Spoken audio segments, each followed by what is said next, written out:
Good morning nga po. Good morning. Kape. Okay na. Gising mo lang. Medyo late na ako nakagising ngayon. Sobrang busy. Late na rin ako natulog po ba? Ganun ba pa? Sabi kong ginawa. Balita. Ito, nandito uli ako sa US. Diyan.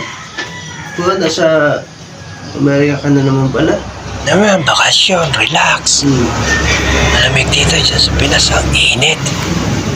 Lo, yung palang hinihingi ko sa'yo. Hinihingi mo. Alam mo na. Oo, yung sinabi mo wala ka ng budget. Wala na akong budget. 5,000 lang. Uy, naipadala ko na yan Nahulog ko na. Nadala niya na. Wow, salamat Lo. Nahulog ko na. May inulog. Palawan na po. Palawan?